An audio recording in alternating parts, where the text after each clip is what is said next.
მოგესალმებით ქალბატონებო და ბატონებო, ჩვენ წარმოგიდგენთ ჟურნალისტთა გაერთიანება ობიექტივს წარმოადგენთ უпростоრად მე გახლავთ ლევან ხუნწარია, ჩვენი დღევანდელი გადაცემის თემა ახალგაზრდული პოლიტიკა, ჩვენი დღევანდელი გადაცემის სტუმრები გახლავთ ახალგაზრდობის და სპორტის სამინისტროს რეგიონალური დეპარტამენტის უფროსი ბატონი ირაკლი მეგრელიშვილი და ახალგაზრდობის და სპორტის სამინისტროს ახალგაზრდული დეპარტამენტის უფროსის მოადგილე ალეკო სილაგაძე და ჩვენ განვიხილავთ იმ ინიციატივას, რომელიც შემოგთავაზა ახალგაზრდობის და სპორტის დეპარტამენტის უпростоრად სამინისტრომ, რომელიც ეხება ახალგაზრდების ჩართვას პოლიტიკაში. პირველ შეკითხვა მქონდა ბატონი ირაკლი მეგრელიშვილთან, გამარჯობათ ბატონი ირაკლი, მოგესალმებით. რა არის ამ პროექტის მიზანი და როგორ ვარაუდობთ, როგორ უნდა ჩაერთოთ ფართო მასები, ანუ ახალგაზრდების ძალიან დიდი ნაწილი და ანუ როგორ უნდა მოხდეს ეს პროცესი? მოგესალმებით. პირველ რიგში ჩემი ექნება ბატონობით ავიმართეთ ერთმანეთს, იმიტომ რომ ორივენი ახალგაზრდები ვართ, თანატოლები ვართ და ეს განსაკუთრებული ფორმალობები და ესეთი ბიუროკრატიული ბარიერები ჩემთვის პირადად მეუღებელი არის და ასე რომ ლევან მოგესალმებით. პირველ რიგში ის რომ სპორტისა და ახალგაზრდობის დეპარტამენტი გადაკეთდა სამინისტროდ, ეს არნიშნავს იმას, რომ ყოველ რაღაც გარკვეული შტატები დაემატა ამ მოწყებას. ვფიქრობ, რომ ეს იყო მნიშვნელოვანი გადაწყვეტილება ქვეყნის ხელისუფლების მიერ, იმიტომ რომ ამით ხაზი გაესვა ახალგაზრდების როლის განვითარებას, ახალგაზრდების როლის უფრო მეტად წარმოჩინებას და იმ პოლიტიკას, რომელიც გვინდა რომ ამ სამინისტრომ განახორციელოს და გაატაროს. პირველ რიგში აუცილებლად სამინისტრო შეიქმნა, მას უნდა ქონდეს გარკვეული ხედვა და წარმოდგენა, როგორ უნდა ფუნქციონიროს.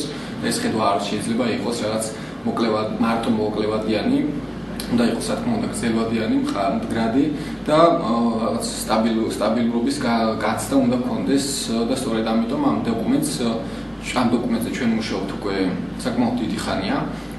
არც ისე ადვილი ყოფილა როგორც მე მეგონა, იმიტომ რომ ჩვენ ვცდილობთ რომ დოკუმენტის შემუშავებაში მიიღოს მონაწილეობა რაც შეიძლება ბევრმა ადამიანმა და თითქმის ყველა დაინტერესებულმა სუბიექტმა, ვისაც ამის სურვილი აქვს, ეს იქნება კერძო პირი, ეს იქნება ორგანიზაცია თუ სხვა ნებისმიერ დაინტერესებული პირი.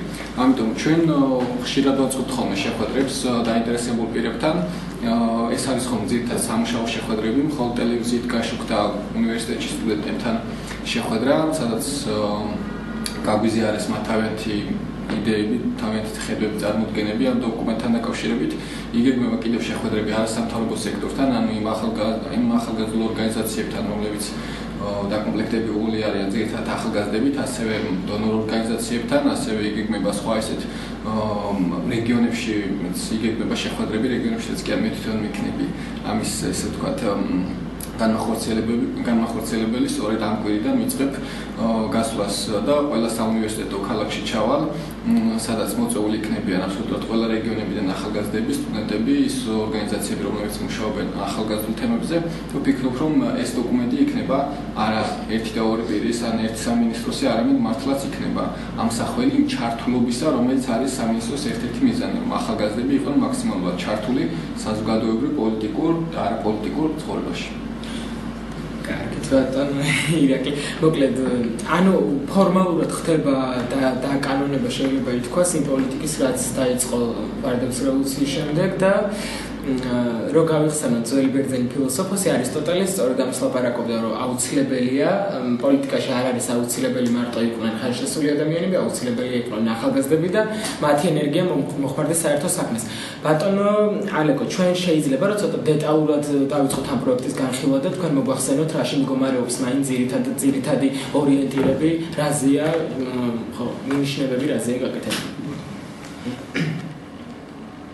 მოგესალმებით, მივესალმებით ჩვენს ტელემოყურებლებს. მეც იგივე შემიძლია მექნება, მეც მომართოთ ბატონობით, იმიტომ რომ მეც ასევე ახალგაზრდა ბრძანდები ვარ უბრალოდ.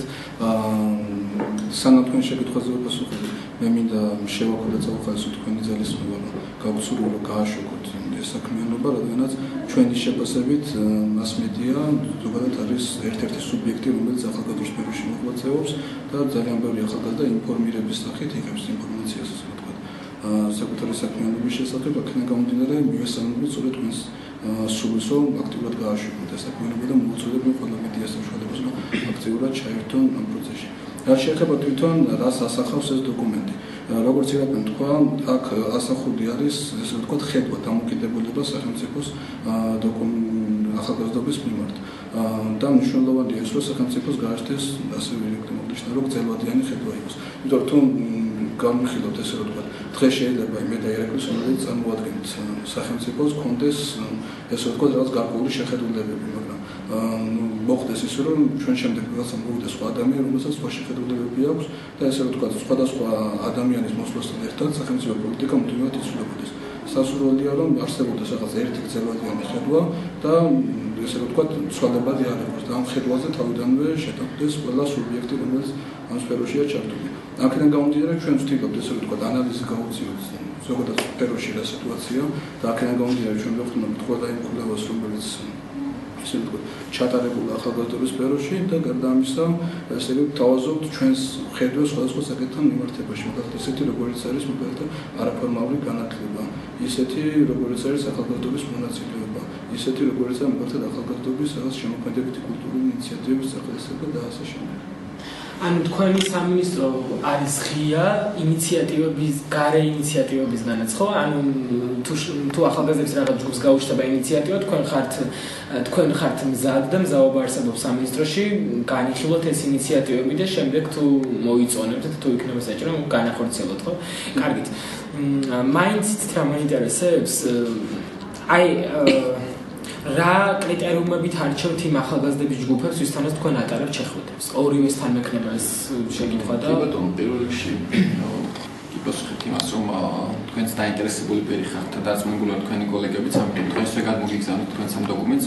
არანაირი პრინციპი, განსაკუთრებული პრინციპი არ აქვს ჩვენ უბრალოდ იმ არენაზე, რაც არის დღეს და ახალგაზრდული ორგანიზაციები არიან თუ საინიციატივო ჯგუფები არიან თუ რაღაცა ყველას აქვს ამის შესაძლებლობა. გითხარით, რომ ჩვენ სტუდენტებს შევხვდებით არასამთავრობო სექტორს, რეგიონებში გვექნება გასვლები სწორედ ამ მიმართულებით, დონორ ორგანიზაციებს შევხვდებით და ყველა სხვა ისეთი, ვინც კი შეიძლება რომ ახალგაზრდული სფეროთ იყოს დაკავებული, აბსოლუტურად ყველასთან გავავლით კონსულტაციებს. მინდა ერთი მაგალითი მოვიყვანო, ერთ-ერთმა არასამთავრობო ორგანიზაციის წარმომადგენელმა თქვა, რომ კიო ჩვენ გვაქვს შენიშვნებიო, მაგრამ მე შენიშვნები რომ თქვენ არ მოგეწონოთო და ჩვენს მიმართ რაღაც უარყოფით დამოკიდებულება გაგეჩნდეთ, თუ ესო არ გვინდაო და პირიქით აბსოლუტურად დავარწმუნე, რომ მსგავსი დამოკიდებულება არავის მიმართ არ შეიძლება რომ ქონდეს, პირიქით ეს დოკუმენტი იმის თქმა გვინდა, რომ ახალგაზრდული პოლიტიკა არის არადღევანდელი და ჩემი და ალეკოსი არამედ ყველასი ახალგაზრდის. ამიტომ იმ ორგანიზაციამ რაც მოიტანა შენიშვნები, აბსოლუტური უმრავლესობა გავიზიარეთ და მაგრამ განხილვა როგორც ასეთი ყველასი იყვნენ და შემდეგ ამ მათთან ერთად მოხდა თუ რომელიმეზე ვთქვი თუ არის, ისე მათ თანხმობით ვთქვი თუ არის. ასე რომ ის თქმა უნდა დოკუმენტი თავდაპირველად იყო დაახლოებით 10 გვერდიანი, დღეს უკვე არის 30 გვერდიანი. ანუ პერიოდულად იცვლება ხოლმე. ზოგჯერ აი მივაწვდით რაღაც გარკვეულ ჯგუფს არსებულ ვერსიას, სანამ ისინი მოვლენ ახალ შენიშვნებს მოიტანენ, ჩვენ უკვე სხვა ვერსია გვაქვს, სხვა ვერსიას გულისხმობ დამატებულ ვერსიას. რა, ანუ მუდმივად ხდება ცოცხალი პროცესია და მუდმივად ხდება ამ დოკუმენტის განახლება რა და გვინდა რომ რაღაც ისეთ დოკუმენტი შევქმნათ, რომელიც მართლაც შეესაბამება ევროპულ გამოცდილებას და ახლა წერან გამოგვჭა ჩვენ მართალია ვახსენეთ კვლევები, რომელსაც ვეღებნობით, მაგრამ გარდა ამისა ჩვენ ვეღებნობით სწორედ ევროპული ქვეყნების გამოცდილებას. ვეღებნობით ევროკავშირის იმ ქვეყნების გამოცდილებას, რომელ ქვეყნებშიც სწორედ ესე ვთქვათ, მაღალ საფეხურზე დგას ახალგაზრდული პოლიტიკა რა. ან თქვენ ბრძანეთ, რომ ეს უნდა იყოს ან ჩვენ ვართ ახლა ხელისუფლებაში, შეიძლება შემდეგ მოვიდეს ხო, ანუ არ უნდა შეიცვალოს ეს ხედვა, უნდა ეხლა ჩამოყალიბდეს, რომ შემდეგ წავიდნენ, ან თქვენ გაქვთ პრეტენზია, ალბათ კარგი პრეტენზია იმისა, რომ მაგალითად ამერიკაში ამერიკის სახელმწიფო მონროს დოქტრინის შემდეგ 100 წელი მიყვებოდა იმ კურსს და განვითარდა ასე. ანუ გინდა თქვენ ეს ხედვა, რომელიც ჩამოყალიბდება შემდეგ, ანუ პლურალიზმით იყოს გაჯერებული, რომ შემდეგ არ იყოს გადახედვა ამის, ხო, ფართოდ. აი, კი ბატონო, გეთანხმებით და აქ თქვენ ამ პროცესში მონაწილეობენ თუ არა სხვადასხვა ოპოზიციური პარტიების ახალგაზრდული წარმომადგენლები, ლიდერები, რათა ამას უფრო მეტი წონა მიეცეს. გიპასუხებ, პირველ რიგში ეს დოკუმენტი ჩვენი ვარაუდით არის გათვლილი 2011-დან 2015 წლამდე, ანუ ესე მიგვაჩნია მხოლოდ მაშინ შეიძლება 5 წლის შემდეგ შეიძლება გადაიხედოს, რაც შეეხება პოლიტიკურ პარტიებს, ერთ-ერთმა დონორმა ორგანიზაციამ გამოთქვა, სწორედ პოლიტიკური პარტიების ჩართულობის საკითხი ამ სფეროში და ჩვენ მზად ვართ პოლიტიკურ პარტიებს შევხვდეთ, გავიაროთ ეს საკითხი მათთან ერთად და საბოლოო შედეგებსაც ასევე ტელევიზიით მოვახდენთ, რომ გავაშვებთ, ანუ ვაპირებთ, მაგრამ ჯერჯერობით არ ჩაგვირთავს. თუმცა ამაზე საუბარი უკვე არის და დონორი ორგანიზაციის სახელი თუ არ შეიძლება USAID არის, თუ არ შეიძლება. ანუ ნეიტრალური არბიტრი რო იყოს. ანუ თქვენთანაც თითქმის იგივე კითხვა მაინტერესებს, ანუ გაქვთ თუ არა მონახაზი, კი ბატონო ეს წარიმართება რაღაც კონფერენციებს გააკეთებთ, მე თუ არ ვწდები ბათუმშიც ქონდა თქვენ ზაფხულში იყო რაღაც ან ინტენსიურად ესეთი კონფერენციები და მათ შორის მინისტრის მოადგილე მონაწილეობდა ბატონო გიორგი ავალიანი. ანუ რაღაც სქემა გაგაჩნიათ, შექმნის სტადიაშია ეს ყველაფერი. თვლით თუ არა რომ რაღაც საბჭოს მაგვარი უნდა იყოს თქვენ სამინისტროში, სადაც ახალგაზრდები, ანუ სხვადასხვა არასამთავრობო წარმომადგენლები, ლიდერები იქნებიან გაერთიანებული, რადგან ეს მუდმივად მოხდეს განახლება სხვადასხვა რაღაც თემებთან დაკავშირებით. ანუ არის თუ არა ეს საჭირო საერთოდ და თვლით თუ არა რომ უნდა გააკეთოთ.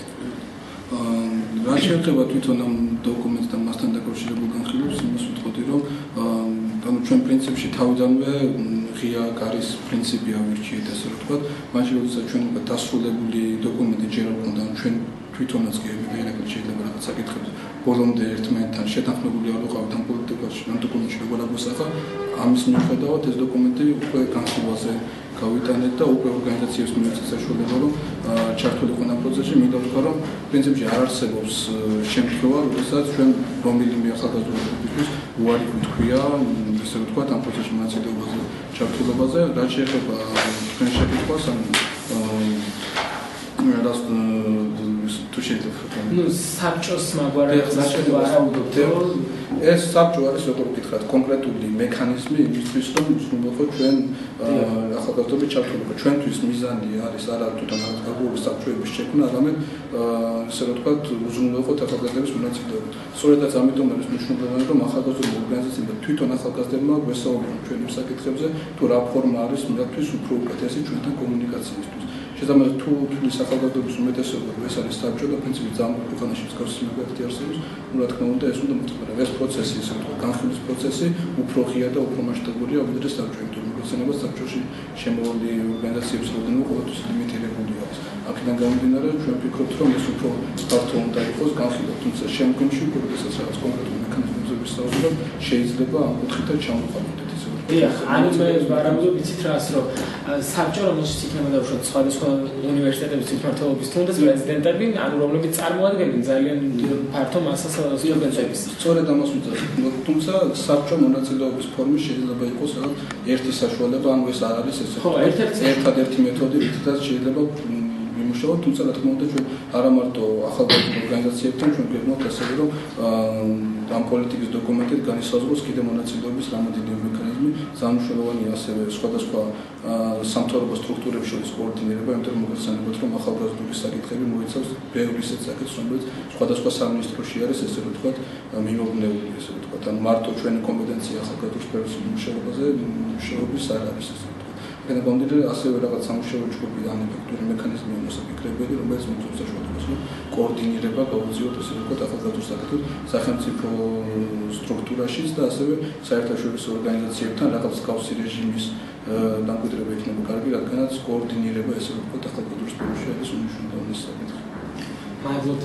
მოკლედ დღევანდელ საქართველოს შეიძლება ნაკლებად, მაგრამ აქვთ ეთნიკური და რელიგიური უმცირესობების წარმომადგენლებს რაღაც შეხედულება და შტაბ-შტილება, რომ პირველხარისხოვანი მოქალაქეები აღარ არიან საქართველოში გარკვეული მიზეზების გამო, იმიტომ რომ არ არიან ძირითადად მაინც ფართოდ ჩართული პოლიტიკურ პროცესებში. ანუ თქვენ დოკუმენტში ეს აისახება თუ არა, გაქვთ თუ არა მოლაპარაკებები და შეხვედრები ეთნიკური და რელიგიური უმცირესობებთან დაკავშირებით და როგორც